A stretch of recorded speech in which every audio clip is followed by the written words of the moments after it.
আসসালামু আলাইকুম প্রিয় ইসলাম দরদি বন্ধুগণ, আপনারা এখন যে ওয়াজটি শুনবেন সেটি মোবাইলের মাধ্যমে রেকর্ডিং করা হয়েছিল। শব্দ সংযোজন ও পরিস্ফুটন করে আপনাদের মাঝে উপস্থাপন করছে Adarsh Aminia computer printers and multimedia, Baduria boundary market, উত্তর 24 পরগনা। আমি আল্লাহ হালাল করে দিয়েছি। ও বাবারা ভাইরা, অথচ তার বাপকে দেখতে পাওয়া গেছে অন্তত লাখ খানিক টাকা ব্যাংকে ফিক্স করে রেখেছে, তার বাপ ব্যাংকিং সুদের সাথে যুক্ত রয়েছে। তাহলে একটু দয়া করে বলুন, রাসূলুল্লাহ 1000 বছর আগে বলেছে এমন একটা জামানা আসবে যে জামানার মানুষেরা কোরআন শরীফটা পড়বে যদিও বটে, কোরআন শরীফের পঠন রীতিটাকে ঠিক রেখে দেবে, কিন্তু কোরআন শরীফটাকে আমল করে চলবার মানুষ খুঁজে পাওয়া যাবে না। ওর বাড়িতে কোরআন শরীফের পঠন রীতিটা ঠিকই আছে, কিন্তু কোরআন শরীফটাকে আমল করবার মানুষ নেই। ঠিক বলছি না ভুল? ওর বাড়িতেই পড়া হলো ব্যবসা হালাল সুদ হারাম, পড়া হলো তো ভাই, ওর নিজের বাপের আমল আছে? জি, বাড়ির ছোট ছেলেটা সে মাদ্রাসায় পড়ে, বাড়ির ছোট বড় ছেলেটা সে এলআইসির এজেন্ট। ছোট ছেলেটা কোরআন শরীফের আয়াত পড়ছে, কোরআন শরীফ চোখ বুজিয়ে পড়তে পড়তেও পড়ছে। ভাইরা আমার মনে রাখেন, মহান রব্বুল আলামিন আল্লাহ কোরআন শরীফের ভিতরে জানিয়ে দিয়েছেন, এ দুনিয়ার ইমানদারেরা শোনো, আমি মহান রব্বুল আলামিন আল্লাহ তোমাদের কি বললাম, আমি আল্লাহ পাক রব্বুল আলামিন তোমাদেরকে বলছি, লা তাকুলুর রিবা, খবরদার খবরদার জানো সুদের মাল তোমরা ভক্ষণ করবে না। তাহলে বাড়ির ছোট ছেলেটা হেফজখানায় পড়ে রমজানের ছুটিতে বাড়িতে চলে এসেছে, বাড়িতে চলে এসেছে কোরআন শরীফের ওই আয়াতটা পড়ছে। তার বড় ভাইটা এলআইসির এজেন্ট সেজে মুসলমান পলাই ঘুরি ঘুরি ঘুরি ঘুরে শয়তানের কাছ থেকে ঠিকাদারি নিয়ে মুসলমানদের কিভাবে জাহান্নামী বানানো যায় সে কাজটা 16 আনার জায়গায় 18 আনা করে চলেছে। অথচ বাড়ির ছোট ভাইটা বারবার বলছে লা তাকুলুর রিবা, মহান আল্লাহ জানিয়েছেন খবরদার যেন সুদের মাল তোমরা ভক্ষণ করবে না। অথচ নিজের ভাইটা এলআইসির এজেন্ট সেই ইবলিস শয়তানের ঠিকাদারি নিয়ে গ্রামে গ্রামে ঘুরে ঘুরে বেড়াচ্ছে। তাহলে রাসূলুল্লাহ 1000 বছর আগে বললেন এমন একটা যুগ আসবে যে যুগে কোরআন শরীফটা পড়ার রীতি থাকবে, তেলাওয়াত চলবে ঘরে ঘরে, অথচ আমল করবার মতো মানুষ পাওয়া যাবে না। সেটা বাস্তবে ঘটেছে না ঘটেনি? এই ঘটেছে না ঘটেনি? ভাই আরো ব্যাখ্যা দিলে মাথায় হাত পড়বে। জি ভাই, বসিরহাট হুজুর কখনো বাংলা, কখনো আসাম, কখনো ত্রিপুরা, কোথায় সেই বাংলা, কোথায় সেই আসামের কন্যাকুমারিকা, কোথায় বাংলাদেশের কি বলা যায় প্রত্যন্ত গ্রাম, বসিরহাট হুজুর এদেশ সেদেশ চতুর্দেশ ওয়াজ করতেন। তা ধরুন বসিরহাট হুজুর একটু বাইরে বক্তৃতা করতে গেছেন, আর ঠিক সেরাম একটা মুহূর্তে বসিরহাট হুজুরের বাড়িতে বাইরের কিছু লোক দাওয়াত করতে এসছে। আমাদের জীবনে যেমন ঘটে, আমি মাদ্রাসায়, আমার বাড়িতে দাওয়াত করতে লোক এসে বসে রয়েছে। তখন তো এত উন্নত যানের ব্যবস্থা ছিল না, যানবাহনের। বসিরহাট হুজুর ধরেন আসামে রয়েছেন, তা আসাম থেকে হুজুর বাড়ি ফিরবেন, ততক্ষণ এদের পক্ষে তো বাড়ি বসে থাকা সম্ভব না। তো এরা একটা পত্র লিখে চলে গেলেন, হুজুর সালামবাদ আরো যে এই যে আপনার কাছে এসেছিলাম, গ্রামের নামটা দিলেন অমুক জায়গা থেকে। জি, পরেই লিখলেন আপনাকে উদ্দেশ্য ছিল আপনাকে দাওয়াত করা, আপনাকে না পেয়ে পত্রটা দিয়ে গেলাম, আমাদের জলসা অমুক তারিখে, দয়া করে চেষ্টা করবেন আমাদের জলসাটা কবুল করার। ইতি ব্যক্তিগুলোর নাম বসিয়ে চলে গেল। চিঠিটা বাড়িওয়ালাদের কাছে দিয়ে গেল। হুজুর বাড়িতে ফিরে ওই চিঠির জবাবে একটা জবাবি পত্র লিখতেন, উত্তর পত্র লিখতেন।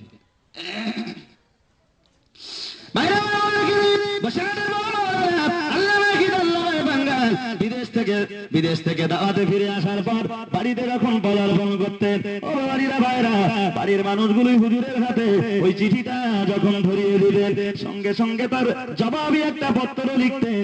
হুজুর লিখতেন, আসসালামু আলাইকুম, সালাম বাদ আরো এই যে আমি আপনাদের দাওয়াত কবুল করিলাম, যথাযথ সময়ে পৌঁছাইব ইনশাআল্লাহ। আমার জন্য ডাল ও আলু ভর্তার ব্যবস্থা করিবেন, জানিয়া রাখিবেন সুদের মাল আর লঙ্কার ঝাল পরেশ করিয়া থাকি। ইতি মুহাম্মদ রুহুল আমিন। ও বাবারিরা ভাইরা, বসিরহাটের বড় মাওলানা আল্লামা রুহুল আমিন রাহমাতুল্লাহ আলাইহির হাতের ওই চিঠি আজও পর্যন্ত সম্ভবত সংরক্ষণ করে রাখা রয়েছে। ওলামায়ে বুঝবেন না গো, বসিরহাটের বড় মাওলানা আল্লামা রুহুল আমিন রাহমাতুল্লাহ আলাইহি কোথাও যখন দাওয়াত নিতেন, দাওয়াত পত্রের এমনি করে দাওয়াত পত্রের জবাবি পত্র যখন লিখতেন, তাতে পরিষ্কার ভাষায় লিখে দিতেন, আমার জন্য ডাল ও আলু ভর্তার ব্যবস্থা করিবেন, জানিয়া রাখিবেন আমি সুদের মাল আর লঙ্কার ঝাল পরেশ করে থাকি। জোরে বলুন সুবহানাল্লাহ। ও বাবারিরা ভাইরা, বসিরহাট হুজুর বাংলার মুসলমানদেরকে বুঝিয়েছিলেন, মুসলমানেরা মনে রাখো, লঙ্কার ঝাল যেমন মানুষের ভিতরের পাতিগুলোকে নষ্ট করে দেয়, আমি রুহুল আমিন তোমাদেরকে বলছি সুদের মাল তেমন মানুষের ঈমানটাকে নষ্ট করে দেয়। লঙ্কার ঝাল আর সুদের মাল, এই দুটো জিনিস কি? বসিরহাট হুজুর দাদা হুজুরের মতো পীর সাহেবের সুদের মালটা একটু পরেজ করা লেগেছে। আজকের যুগে আমরা যাদেরকে পীর নামে পরিচিত দেখছি, তাদের এত পরেজ টরেজ করা লাগবে না। কোথায় খাওয়াবেন, খাওয়াটা দুটো ভালো হলে হয়। আজকে আমার মতো খাওয়া ভালো হলে প্রশংসা। গ্রামে সুদ নেই, একটাই বাড়ি, তবে লোকটা খুব গরিব মানুষ, সে ভালো হুজুরদের খেত দিতে পারবে না, হুজুর অসন্তুষ্ট হবে, আর হুজুর তার বাড়ি দিয়ে বসতেই চাবে না। আর যা বাড়ি আছে মোটামুটি মহিলা সমিতি থেকে শুরু করে ব্যাংকিং সুদ থেকে শুরু করে কৃষি লোন থেকে শুরু করে মোটামুটি প্রায় ঢুকে গেছে। গরিব মানুষটার বাড়ি দিলি হুজুর তো সন্তুষ্ট হবে না। খুব বেশি বেশি হলে একটু সৈন্য শাক, খুব বেশি হলে একটু ডাল, আর হয়তো একটা ছোটখাটো মাছ, তেলাপিয়া মাছ আর বেগুন, ওর থেকে বেশি তো ভালো খেতে দিতে পারবে না, তাতে হুজুরের তো সন্তুষ্ট করা যাবে না।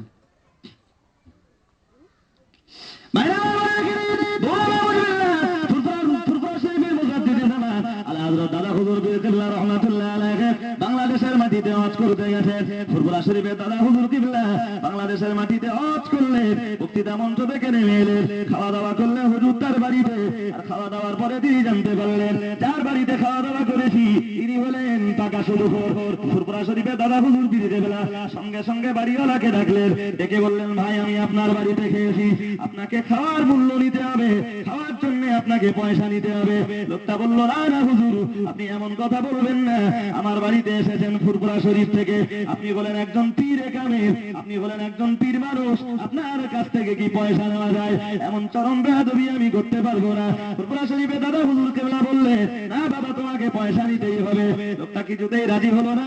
দাদা হুজুর কেবলা বারবার পিড়াপিড়ি করে শেষ পর্যন্ত তাকে পয়সা নেওয়ার জন্য রাজি করলেন, কিন্তু না না না না না, পকেটে হাত দিয়ে তিনি একটা টাকাও খুঁজে পেলেন না। সুদখোরের বাড়িতে খেয়েছেন, পয়সা তাকে শোধ করে দিতেই হবে। ফুরফুরা শরীফের মুজাদ্দিদে জামান দাদা হুজুর পীর কিবলা রাহমাতুল্লাহ আলাইহি গায়ের জামাটা খুলে ফেললে, গায়ের জামাটা খুলে বাড়িওয়ালাকে ডেকে বললেন, বাবা আমি আমার পকেটে হাত দিয়ে দেখলাম, আমার পকেটে একটা পয়সা নেই গো, আমি আপনার বাড়িতে খেয়ে ফেলেছি, আপনার মাল হলো সব সুদের মাল, সুতরাং সুদের মাল আমি আবু বকর খেয়েছি মানে আল্লাহর দরবারে হাসরের ময়দানে আমাকে প্রশ্ন করা হলে আমি আবু বকর আল্লাহর দরবারে জবাবদিহি করতে পারবো না। অতএব এর বিনিময়ে আপনাকে কিছু নিতেই হবে। আপনাকে পয়সা নিতে রাজি করিয়েছি যদিও বটে, কিন্তু আমার পকেটে হাত দিয়ে দেখলাম আমার পকেটে কোনো পয়সা নেই। আমি আমার গায়ের জামাটা খুলে ফেললাম, আমার জামাটা আপনার খাওয়া খরচ বাবদ রেখে দেন। আমি ফুরফুরা শরীফের আবু বকর, ফুরফুরার মাটিতে যে আমি টাকাটা পাঠিয়ে দিলে তবে আমার জামাটা পাঠিয়ে দেবে। ফুরফুরা শরীফের দাদা হুজুর কেবলা ফুরফুরা শরীফে চলে এসে খাওয়া খরচ বাবদ 2 টাকা পাঠিয়ে দিলে বর্ণিত রয়েছে 3 মাস পরে দাদা হুজুরের জামাটা পাঠিয়ে দেওয়া হয়েছিল। কমাস একদিন সুদখোরের বাড়ি খেয়ে জামা খুলতে বাড়ি গেছে, ভাবতে পারেন পীর কাকে বলে ভেবেছে? জি, আজকে তো ভাই পীরের পীরের সংখ্যা ব্যাপক ব্যাপক, যার ভিতরে সামান্যতম পরহেজগারিতা নেই।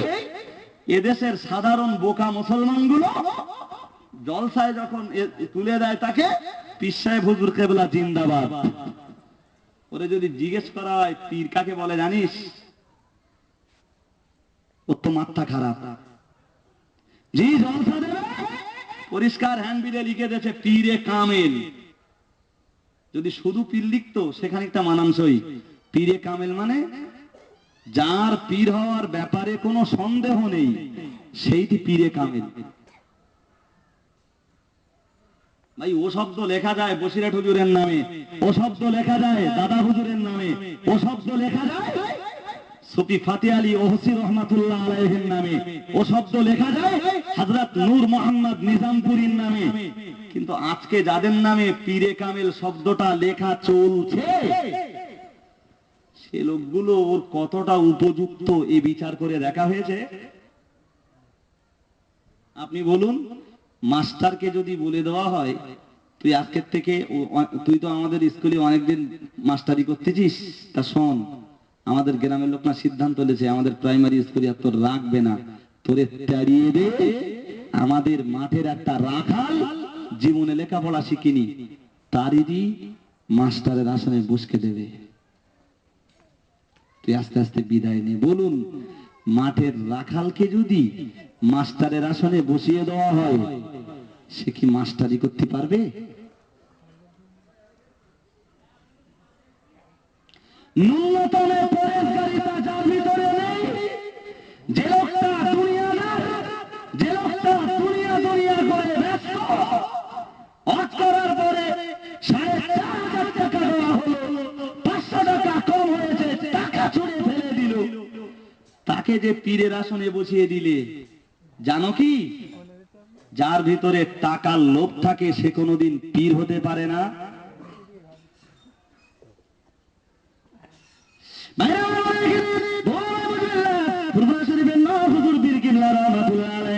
কথা যদি বলা হয় বেয়াদবি নেবেন না, কত বড় পরিষ্কার তিনি আমাদের পানি গোবরা হাফেজ সাহেব হুজুর, মহান আল্লাহ পাক রব্বুল আলামিন তার জন্য জান্নাত নসিব করুন, জোরে সোরে বলুন আল্লাহুম্মা আমিন। ত্রিপুরা শরীফের না হুজুর কিবলার সাথে পানি গোবরার হাফেজ সাহেব হুজুরের গভীর সম্পর্ক ছিল। একবার ইসালের সাহাবে পানি গোবরা হাফেজ সাহেব হুজুর গেছেন, না হুজুর কিবলার দরবারে প্রচন্ডবি, সবাই লাইন দিয়ে দাঁড়িয়ে রয়েছেন হুজুরের সাথে মুসাফা করবেন। পানি গোবরার হাফেজ সাহেব হুজুর তিনিও লাইন দিয়ে দাঁড়িয়েছেন, হুজুরের সাথে মুসাফা করবেন, হুজুরের কাছে একটু বসবেন, হুজুরের কাছ থেকে একটু দোয়া নেবেন। ও বাবাজিরা ভাইরা, লাইন চলতে চলতে লাইনটা যখন বেশ খানিকটা এগিয়ে গেল, ত্রিপুরা শরীফে না হুজুর পীর কিবলা রাহমাতুল্লাহ আলাইহি পানি গোবরা হাফেজ সাহেব হুজুরকে দেখতে পেলেন, হাফেজ সাহেব হুজুরকে দেখতে পেয়ে হুজুর কিবলা হাফেজ সাহেবকে ডেকে বললেন, হে বাবা হাফেজ সাহেব, বাবা আব্দুল আজিজ, তুমি কেন লাইনে দাঁড়িয়ে রয়েছো? চলে এসো বাবা, তোমার জন্য আমার দরবারটা খোলা। আমি নাজমুস সাদাত যতদিন বেঁচে থাকবো আমার দরবারটা তোমার জন্য খোলা। জোরে বলুন সুবহানাল্লাহ। পানি গোবরার হাফেজ সাহেব হুজুর, পানি গোবরার হাফেজ সাহেব হুজুর সঙ্গে সঙ্গে হুজুরের ডাকে সাড়া দিয়ে হুজুরের দরবারে চলে গেলেন। হুজুর এইভাবে বসে রয়েছেন, হাফেজ সাহেব হুজুর লম্বা লম্বি বসেছেন, হুজুরের দিকে চেহারাটা রয়েছে, হুজুরের মুখের দিকে তার মুখটা রয়েছে।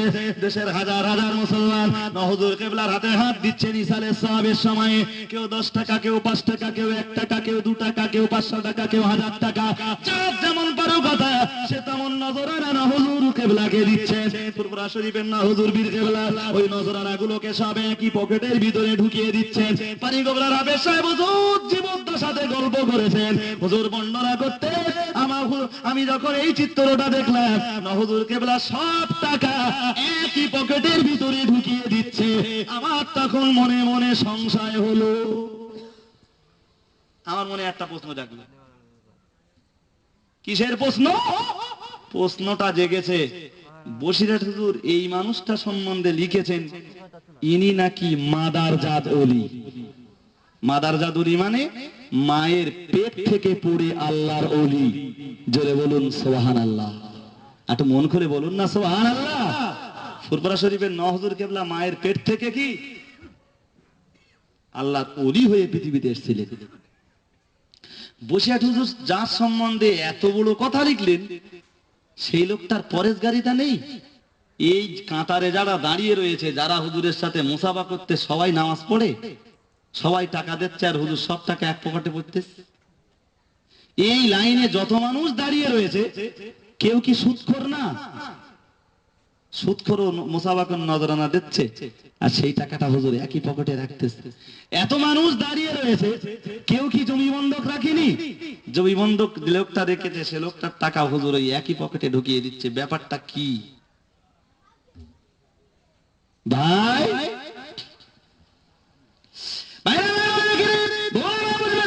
ফুরফুরা শরীফের হুজুর পীর কিবলা রহমাতুল্লাহ আলাইহি, হুজুর পীর কিবলা রহমাতুল্লাহ আলাইহির চেহারার দিকে পানি গোবরার হাবেশ সাহেব হুজুর একভাবে তাকিয়ে রয়েছে, আর মনে মনে মনে মনে শুধু এই কথাগুলো উদয় হচ্ছে।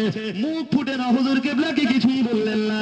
ও বাবাজিরা ভাইরা, হুজুর পীর কিবলা রহমাতুল্লাহ আলাইহি খানিকক্ষণ পর হাবেশ সাহেব হুজুরের দিকে ফিরে বলেছিলেন, খানিকক্ষণ পরে চেহারাটা ঘুরিয়ে হাবেশ সাহেবকে ডেকে বলেছিলেন, এ বাবা হাবেশ সাহেব, ও বাবা আব্দুল আজিজ, শোনো, তুমি মনে মনে করছো ফুরফুরা শরীফের নাজমুস শাহাদাত নজরানার যত টাকা হয়েছে, সব টাকাগুলো নাজমুস শাহাদাত খাবে, সব টাকাগুলো নাজমুস শাহাদাত গ্রহণ করবে। না বাবা হাবেশ সাহেব, মহান আল্লাহ পাক রব্বুল আলামিন ফুরফুরা শরীফের নাজমুস শাহাদাতকে সব টাকা খাবে না। জয় বলুন সুবহানাল্লাহ।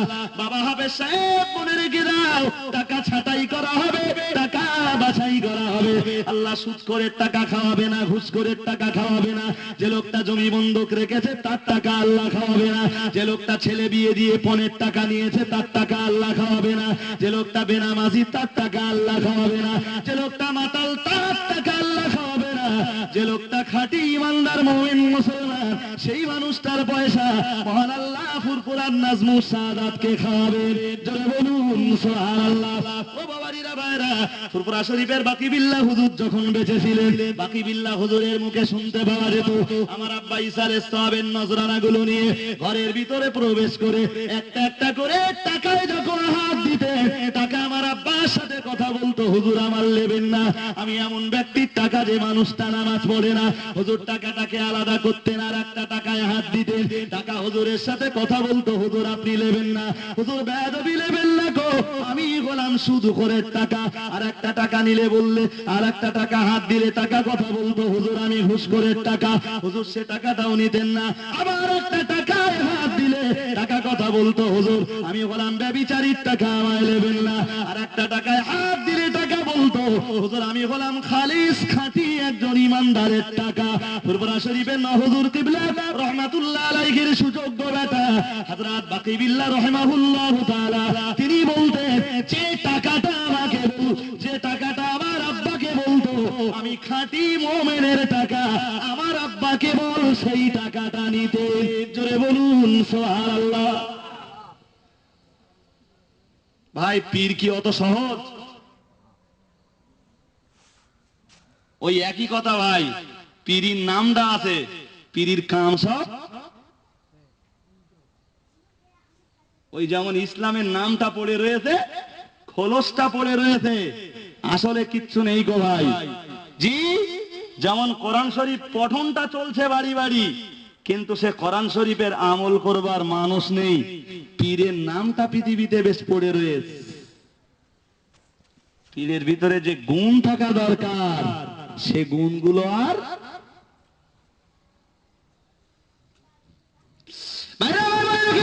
আমি আপনাদের বক্তব্য বিদায় নেওয়ার সময় আমার হতে চললো, চলুন আরো একটা ধাপ এগিয়ে যাবো।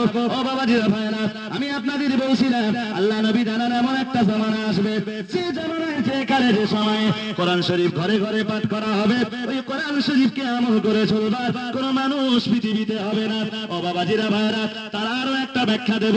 মনে করুন আমার ঘরের কোন মা কিংবা বোন সকালবেলা উঠে কোরআন শরীফ পড়লেন, মহান আল্লাহ কোরআন শরীফে জানিয়েছেন, আর রিজালু কাওয়ামুনা আলান নিসাই আমার ঘরের মা ফজরের নামাজ পড়লেন, আমার ঘরের কোন বোন ফজরের নামাজ পড়ে কোরআন শরীফটা নিয়ে খুলে বসলেন, আর পড়তে পড়তে পড়তে পড়তে কোরআন শরীফের 5 পারায় চলে এলেন। মহান আল্লাহ কোরআন শরীফের 5 পারায় জানান, আর রিজালু কাওয়ামুনা আলান নিসায়ে, হে দুনিয়ার নারীরা, আমি আল্লাহ তাআলা আল্লাহ পাক পুরুষদের উপরে তোমাদের শ্রেষ্ঠত্ব দান করে, আমি আল্লাহ পাক রব্বুল আলামিন, আমি আল্লাহ পাক রব্বুল আলামিন পুরুষ দিগকে তোমাদের উপরে হাকিম বানিয়েছি, তোমাদের উপরে পুরুষদেরকে কর্তৃত্ব নেতৃত্ব দান করেছি, তোমাদের উপরে আমি আল্লাহ পুরুষ জাতিকে শ্রেষ্ঠত্ব দান করেছি। জোরে বলুন সুবহানাল্লাহ। আমার ঘরের কোন মা কিংবা বোন ফজরের নামাজ পড়ে কোরআন শরীফের আয়াতটা পড়লো, অথচ সেই মা কিংবা বোনকে একটু পরেই দেখা গেল বসিরহাটে তাকে যেতে হবে। কি দরকার? মহিলা সমিতির মিটিং। মদ্দালোক বাড়ি ভাতরার মিটিংটা করে আসি। কি ও ভাই, ওই মেয়েটাই তো সকালবেলা পড়লো, কি বললো? নারীর উপরে পুরুষ শ্রেষ্ঠ, নারীর উপরে পুরুষকে আল্লাহ হাকিম বানিয়েছেন, নারী পুরুষের নেতৃত্ব আর কর্তৃত্বের গোলামিত্ব আর দাসত্ব করতে বাধ্য। সে স্বামীরই বুড়ি আঙুল দেখাচ্ছে।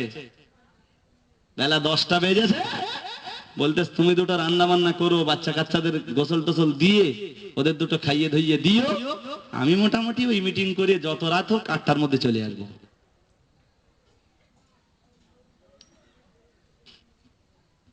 কি তাহলে কোরআন শরীফের পঠন রীতিটা আছে, আমলটা কই?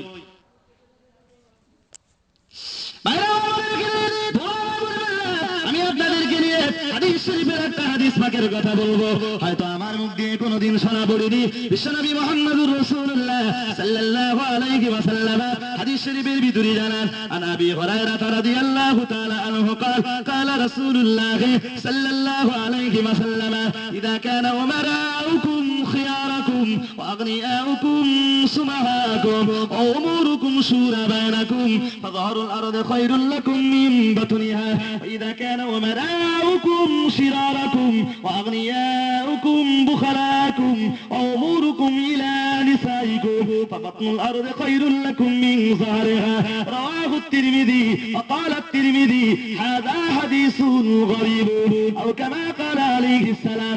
আমাদের নবী আমাদের নেতা জনাবে মুহাম্মদুর রাসূলুল্লাহ সাল্লাল্লাহু আলাইহি ওয়াসাল্লাম হাদিস শরীফের ভিতরে জানান, দুনিয়াবাসীরা শোনো, আমি আল্লাহ পাকের নবী তোমাদেরকে বলছি, এমন একটা জামানা, এমন একটা সময়, এমন একটা কাল আসবে, আমি আল্লাহ পাকের নবী বললেন, যে কালে, যে যুগে, যে সময়ে ইদা কানা ওমারাউকুম খিয়ারাকুম, তোমাদের দেশের নেতা লিডাররা হবে ভালো মানুষ, তারা তোমাদের টাকা মেরে খাবে না, তোমাদের হকগুলোকে পরিপূর্ণভাবে আদায় করবে।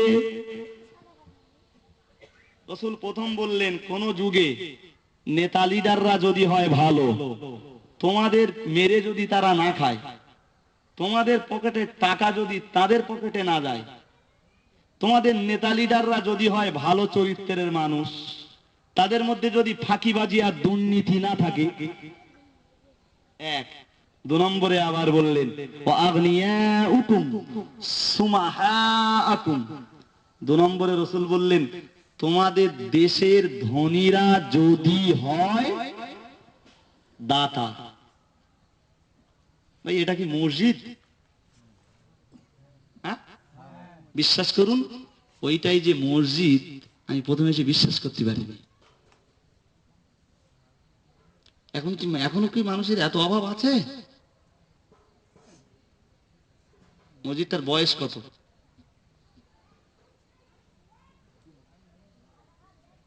বছর 2 নাকি বছর 3? 7-8 বছর, ঠিক কেউ বলতে পারতেছ না, আনুমানিক 10 বছর। 10 বছর মসজিদের মেজেটে যে আছে নাকি হয়নি ভাই। এইরকম মসজিদ আমার চোখে খুব কম পড়ে, খুব কম। মুসল্লি তো ঘাটতি থাকবে, নামাজই নামাজ পড়ে না, তা আসবে কি?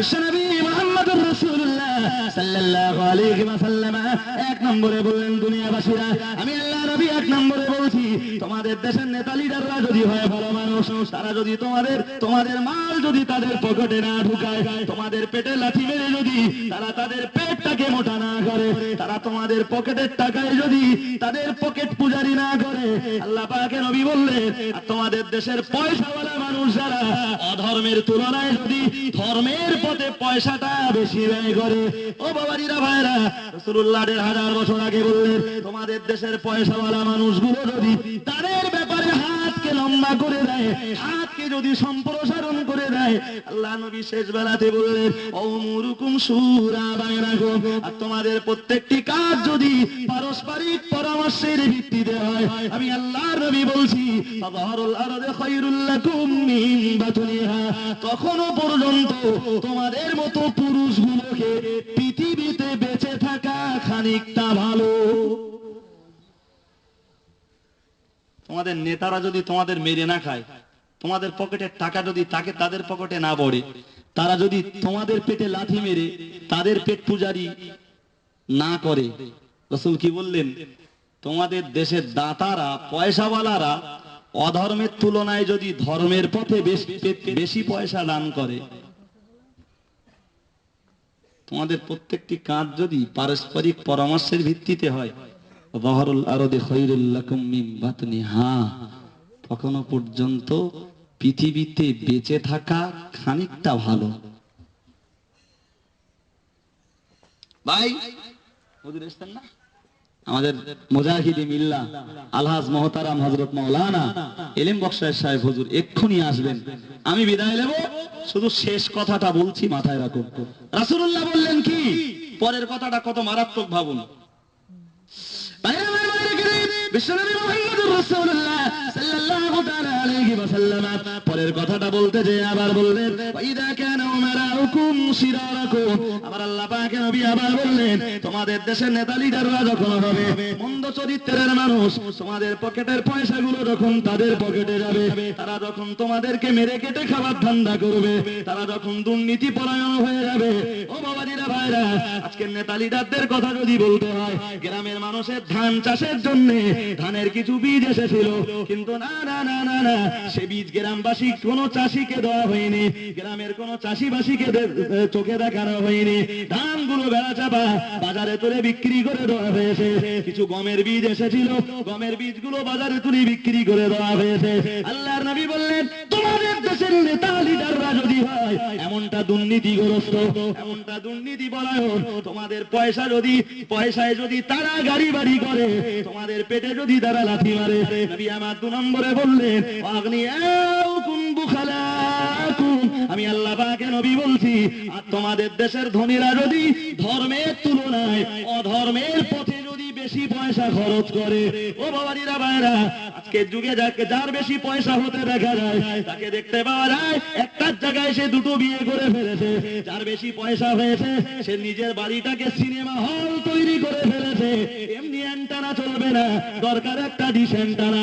না না না, পয়সা যার বেশি হয়েছে এমনি মদ চলবে না, দরকার হলো ইংলিশ মদ। হাদিস শরীফে নবী আমার জানিয়ে দিয়েছেন, যে যুগে যে কালে যে সময়ে তোমরা দেখবে তোমাদের দেশের ধনীরা অধর্মের তুলনায় ধর্মের পথে পয়সাটা বেশ কম খরচ করেছে, তার উল্টো করে বলতে পারা যায় ধর্মের তুলনায় অধর্মের পথে পয়সাটা বেশি খরচ করে ফেলছে। ধর্মের জন্য চাইতে গেলে 10 টাকা গত বছর দিয়েছে, 5 বার তার জন্য হিসাব নিচ্ছে। আমি আল্লাহ পাকের নবী বলছি, আমি আল্লাহ পাকের নবী আল্লাহর হাবিব বলছি, ওমরুকুম ইলা নিসাইকুম, রাসূলুল্লাহ শেষ কথাটা বললেন, ওগো জগৎবাসী মানুষ মনে রাখো, আর যে যুগে তোমাদের নারীরা তোমাদের নেত্রী হবে, তোমাদের ঘরের মেয়েরা তোমাদের কর্ত্রী হবে, তোমরা নারীদের কর্তৃত্ব আর নেতৃত্বের দাসত্ব গোলামিত্ব করতে থাকবে। যে যুগের মেয়েরা তোমাদেরকে বুড়ি আঙুল দেখাবে, তোমরা থাকবে বাড়ি, আর তারা মিটিং মিছিল সেমিনার সিম্পোজিয়াম করে বেড়াবে। আল্লাহর হাবিব বললেন, তোমাদের মতো পুরুষগুলোকে ওই যুগে বেঁচে থাকার থেকে মরে তোমরা মাটির তলায় চলে যাও। কে বলেছেন? রজব আলী বলেছ না? কাল যেন এই কথাটা একবারও মুখে না আসে। রাসূল বলেছেন মেয়েরা লিডার হলি পুরুষগুলো মরে মাটির তলায় চলে যাও না। রজওয়ালি বলিনি, রজওয়ালি ভাষান্তর করেছে। তার মানে ছিল আরবি ভাষায়, সেইটাকে বাংলা ভাষায় বুঝিয়ে দে বলেছেন বিশ্বনবী। জি, সে মহিলা সমিতির সদস্য হবে, কোরআন শরীফ পড়বে আর কোরআনের বিধানগুলোকে জ্বলন জেলে দেবে না।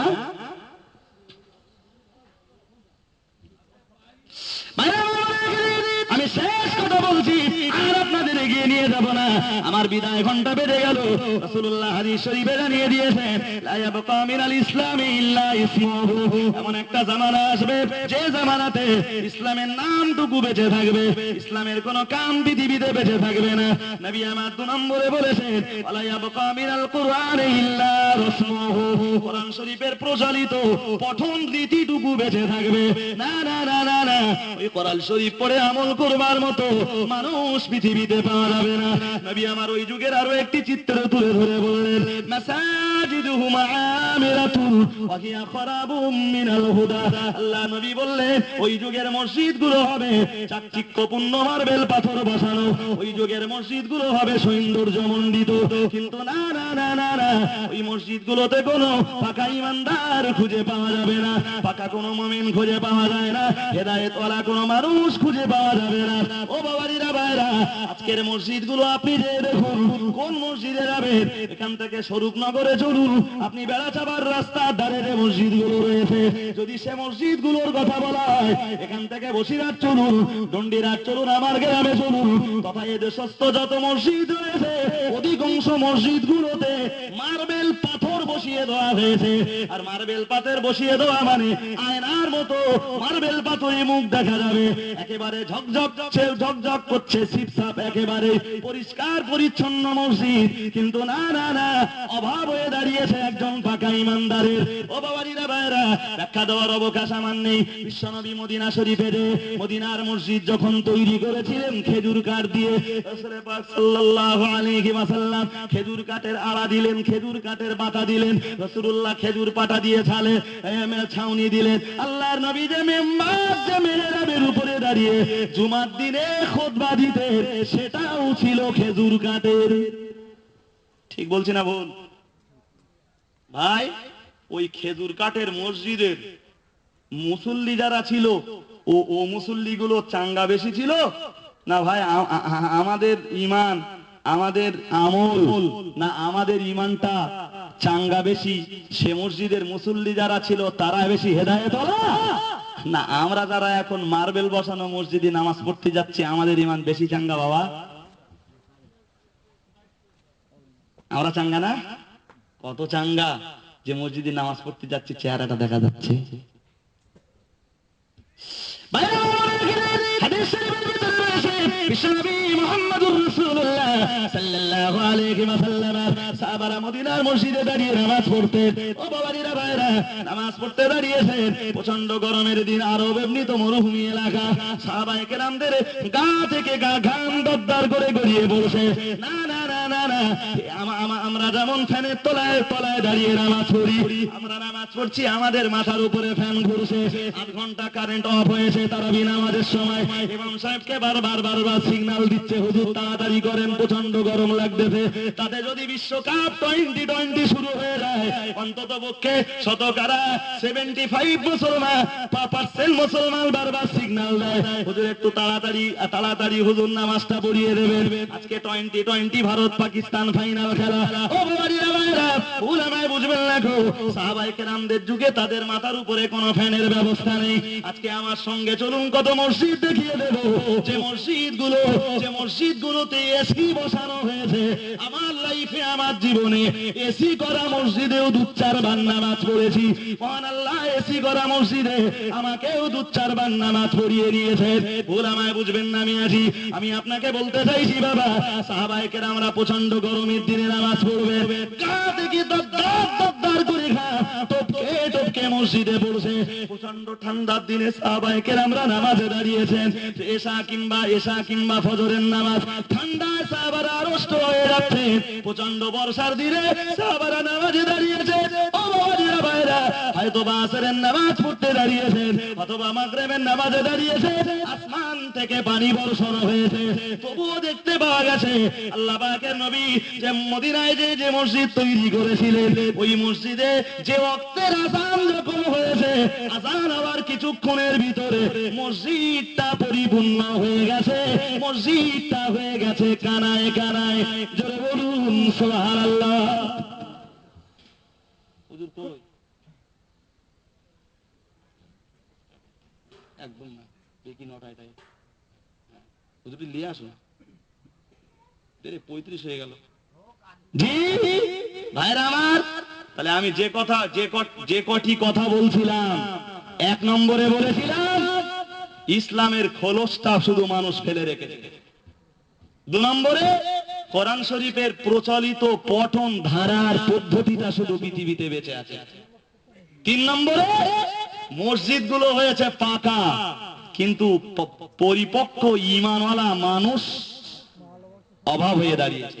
ঠিক না? আচ্ছা ভাই, এই আগের তিনটে যদি ঠিক হয়, তাহলে রাসূল 4 নম্বরে যে কথাটা বলেছেন সেটা ঠিক হবে?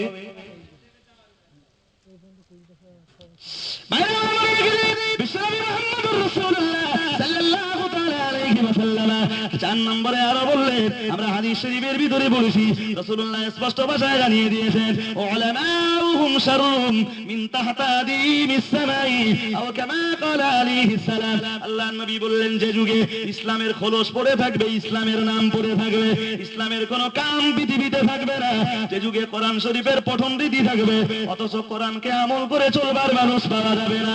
আল্লাহর নবী 3 নম্বরে বললেন, ওই যে যুগের মসজিদগুলো হবে সৌন্দর্যমণ্ডিত, চাকচিক্যপূর্ণ, অথচ পাকা ঈমানদার খুঁজে পাওয়া যাবে না। আল্লাহর নবী ওই যুগের আরো একটি চিত্র তুলে ধরে বললেন, আল্লাহর হাবিব বললেন, উলামাউহুম শাররুম মিন তাহতাদিমিস সামাই। আমি আল্লাহ পাকের নবী বলছি, ওই যুগের আলেমরা হবে আসমানের নিচে সব থেকে খারাপ। কোন যুগে? সেই যুগেই। আগের তিনটে যখন বাস্তবে রূপ পেয়েছে, তাহলে এটাও বাস্তবে রূপ পাওয়া তো দরকার। এখন ভাই, আলেম কারা এ সংক্রান্ত 5টা কথাও যদি বলে, কালকে আমার নামে সমালোচনা হবে, বলবে কাগের গোস্ত কাগে খায় না।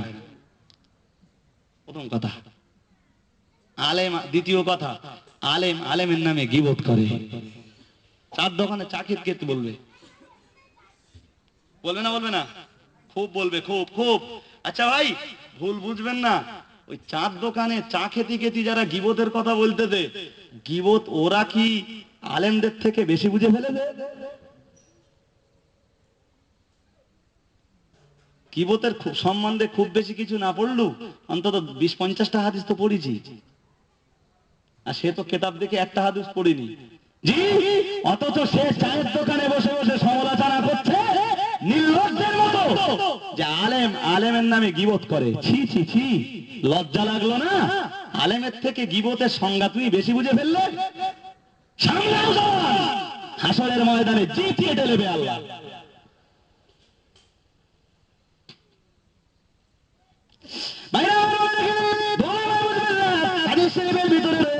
বিশ্বনবী মুহাম্মদুর রাসূলুল্লাহ সাল্লাল্লাহু তাআলা আলাইহি ওয়াসাল্লাম হাদিস শরীফের ভিতরে জানান, হে দুনিয়াবাসীরা শোনো, আমি আল্লাহ পাকের নবী তোমাদেরকে বলছি, ইন্না খায়রাল খায়রি খায়রুল উলামাই ওয়া ইন্না শাররাশ শাররি শিরারুল উলামাই আও কামা ক্বালা আলাইহিস সালাম।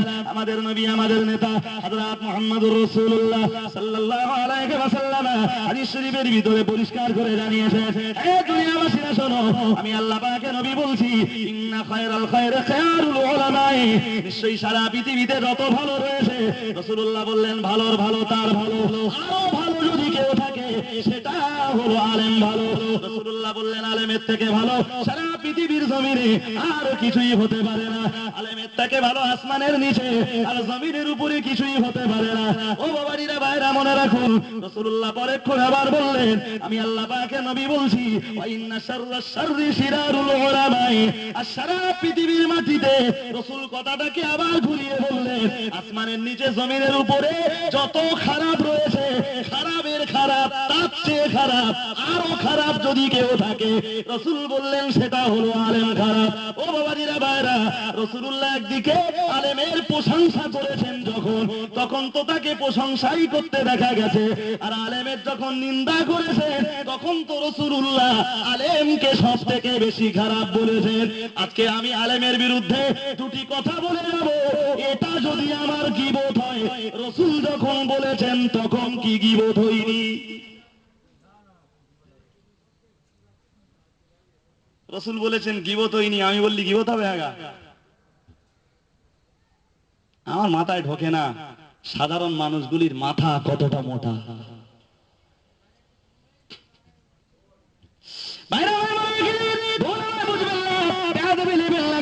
হাদিস শরীফে নবী আমাদের 1000 বছর আগে জানিয়েছে, ওগো দুনিয়াবাসী মানুষ মনে রেখে দাও, আমি আল্লাহ নবী তোমাদেরকে বললাম, আল ইলমু বিলা আমালিন কাসসাহাবি বিলা মাতার, আও কামা ক্বালা আলাইহিস সালাম। নবী আমাদের 1000 বছর আগে পরিষ্কার ভাষায় জানিয়ে দিয়েছেন, আল ইলমু বিলা আমালিন, আমি আল্লাহ পাকের নবী বলছি, আমি আল্লাহ পাকের হাবিব বলছি, যে ইলমের কোনো আমল নেই গো, আল ইলমু বিলা আমালিন কাসসাহাবি বিলা মাতার। আল্লাহ পাকের নবী বললেন, আমল শূন্য ইলম হলো বৃষ্টিহীন মেঘের মতো, যে মেঘ থেকে কোনো বৃষ্টি পাওয়া যায় না, অথচ কেবলমাত্র আকাশে মেঘ দেখতে পাওয়া যায়। রাসূলুল্লাহ বললেন, ওই মেঘের যেমন কোনো মূল্য নেই, যে আলেমটা আমল শূন্য, ওই আলেমের তেমন কোনো মূল্য নেই। কে বলেছেন? আমি বলেছি না, বিশ্ব নবী বলেছেন, যে আলেমের ইলম আছে আমল নেই, সে আলেমটা হলো কাসসাহাবি বিলা মাতার, বৃষ্টিহীন, কি বলেছি? বৃষ্টিহীন মেঘের মতো। জি, বৃষ্টিহীন মেঘের যেমন কোনো মূল্য নেই, আমলহীন আলেমের তেমন কোনো মূল্য নেই। ও ভাই, এই কথা বিশ্ব নবী বলেছেন, আমি না। আজকে যদি ওই কথাটার ব্যাখ্যা আমি করতে যাই, চার দোকানে বসে রজব আলীর নামে বলবে রজব আলী গীবত করে গেছে। চা খেতে খেতে গীবত এত বুঝে ফেললে? হ্যাঁ, ও চায়ের দোকানে বসে বসে ধর্মীয় এতটা আইডিয়া তৈরি হলো। অনুরোধ ভাই, যারা বসেছেন আমার কাছে অশুনতে, চার দোকানে বসে বেশি ধর্মীয় আলোচনা সমালোচনা এসব কিছু করবেন না, বিপদ হবে, আপনার ঈমান হারানোর ভয় আছে। ভাইরা আমার, বলতে বলতে আমি অনেক কথা আপনাদেরকে নিয়ে বলেছি, অনেক কথা, ঝাড়া পুনি 2 ঘন্টা বলে ফেলেছি। আমি যাব সেই বেকিতে, ওদের বলেছিলাম 9টায় আসবো ইনশাআল্লাহ। জি, এখন 9:15 বেজে গেছে, 9টায় পৌঁছতে না পারলে ওরা আবার আমার জন্য লাঠি চাষবে, সব বিপদ। আপনি বলবেন, ভাই 3টে দাওয়াত নেন কেন? ভাই লেই নেই, আমার দাওয়াত ছিল আজকে জানেন, মূলত একটাই, সেই শাকচুড়াই। জি, এবার যদি বলেন না টাকার জন্য করে, বলতে পারেন, তবে আপনাদের নিশ্চিত জানা রয়েছে, কোন জায়গায় কোনোদিন টাকার দিকে কখনো ইঙ্গিত করিনি, টাকা কোনো মজলিসে চেয়ে নেইনি। বক্তৃতা মঞ্চ থেকে নেমেছি, যার যেটা ভালো মনে হয়েছে সে সেটাই দিয়েছে। তবে কিছু কিছু ক্ষেত্রে দেখেছি ভাই, বাদামের খোলা 3000 টাকা, খবরের কাগজ 4000 টাকা। ইলম বক্স সাহেব কোরআন হাদিসের ওয়াজ করবে, একদম ঠাসা কোরআন আর হাদিস দিয়ে বাস্তব সমাজ খেলে বলবে, হুজুর নামবে 500 টাকা। আছে না নেই? বাদামের খোলা শুনে 3000 টাকা দিল, খবরের কাগজ 2 টাকার বাজারে কিনতে বলা যায়, সে সংবাদ শুনে 4000 টাকা দিলে, আর কোরআন হাদিসের বক্তৃতা শুনে দিলে 500 টাকা। আলেম বিচার করতে বলবে না, বিবেচনা করতে বলবে না, তবে তৈরি হও কোরআন হাদিসকে অমর্যাদা অমূল্যায়নের জন্য হাসরের ময়দানে আল্লাহর কাছে জবাব দিতে হবে, রেহাই নেই। ভাইরা আমার, হুজুর আসছেন, হুজুর একেবারেই এখন একজন কি সারা জীবন তিনি মুজাহিদের কাজ করেছেন, এখন বৃদ্ধ, অতি বৃদ্ধ হয়েছেন, তবুও হুজুর দিনের সেবায় আপনাদের ডাকে এসেছেন। আমি একটু তাকবীর ধ্বনি দিচ্ছি, আপনারা আওয়াজ দেন, নারায়ে তাকবীর, নারায়ে